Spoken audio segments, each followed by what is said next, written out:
Bonjour tout le monde, j'espère que vous allez bien. Je vous retrouve aujourd'hui en vidéo pour vous parler du challenge de l'été 2016.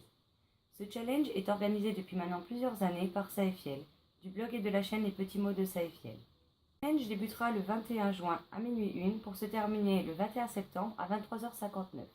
Les inscriptions se feront jusqu'au 21 juin sur LibreAddict. Vous pourrez retrouver tous les liens utiles en barre d'infos. Il s'agit de se constituer une pile à lire pendant ces 3 mois. Vous pourrez la modifier, l'agrandir, la retrécir autant de fois que vous le souhaitez pendant la durée du challenge. Partagez votre avancée, vous pouvez le faire soit sur LibreAddict, soit sur le blog de Saefiel en commentaire ou tout simplement nous rejoindre sur le groupe Facebook. Je me lance donc 5 défis personnels. Finir au moins 3 sagas audiptiques, en commencer 2 nouvelles, en poursuivre 2, lire au minimum 4 one-shots et la 5e et dernier défi personnel consistera à faire tirer au sort par mon ami un livre dans la jarre des one-shots et un dans celle des trilogies ou diptyques que je devrais lire avant la fin du challenge. Je vous présente maintenant ma pile à lire pour ce challenge. Je ne compte pas forcément lire tous les romans qui la constituent, mais au moins 20, et en tout cas piocher dans cette liste. On commence avec Si je reste de Gail Forman chez PKJ, Là où j'irai de Gail Forman chez Pocket, Le livre des étoiles, tome 1, Kader le sorcier d'Eric Lhomme chez Folio Junior, À tout jamais de Nicolas Spark aux éditions Sélection du Livre, Peter Pan de James Barry aux éditions Librio dans leur collection littérature, Le renard de Morloge d'Alain Surgé chez Nathan Poche dans leur collection fantastique,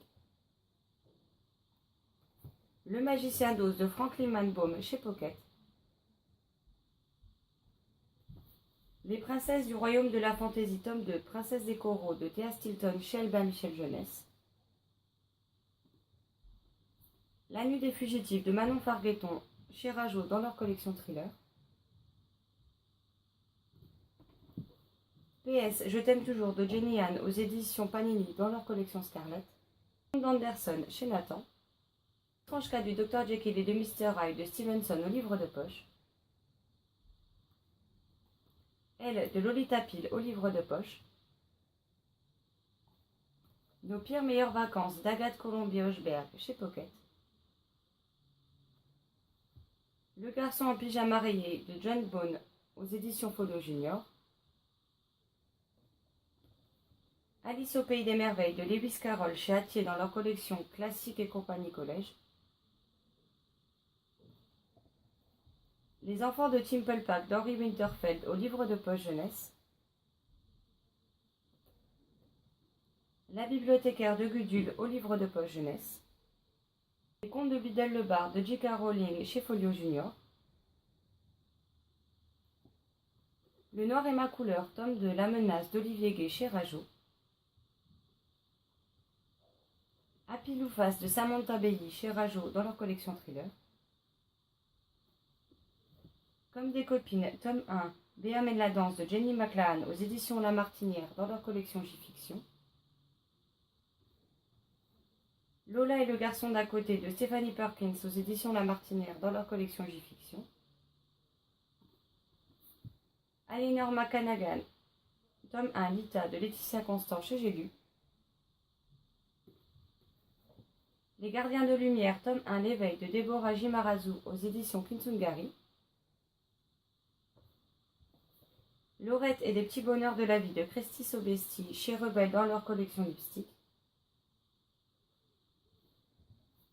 Fille des cauchemars, tome 1, Anna de Kendare Black chez Hachette dans leur collection Black Moon, Les méchants complot 2 de Stéphanie S. Sanders chez Nathan, Petit bug entre amis d'Alison Noël chez Michel Lafon, Le prince maudit de Maria Amini aux éditions Valentina, La rivière à l'envers de Jean-Claude Mourleva aux éditions Pocket dans leur collection Junior, Lina et la forêt des sortilèges, tome 1, La tombola des démons de Serge Brussolo chez Michel Lafon, 12 ans, 7 mois et 11 jours de Loris Muraille chez PKJ, La symphonie des abysses, livre 2 de Karina Rosenfeld aux éditions Robert Laffont dans leur collection R, Princesse Sarah, tome 1, pour une mine de diamants de Alouette, Moretti et Bocato aux éditions Soleil dans leur collection Blackberry, Et pour finir, le tome 1 d'Elvira Time de Mathieu Guibé aux éditions du Chat Noir dans leur collection féline, dont je vous mets la couverture tout de suite. Je vous souhaite une belle semaine, de bonnes lectures et n'hésitez pas à me dire en commentaire si vous participez et à me laisser les liens vers vos pales. Ciao ciao!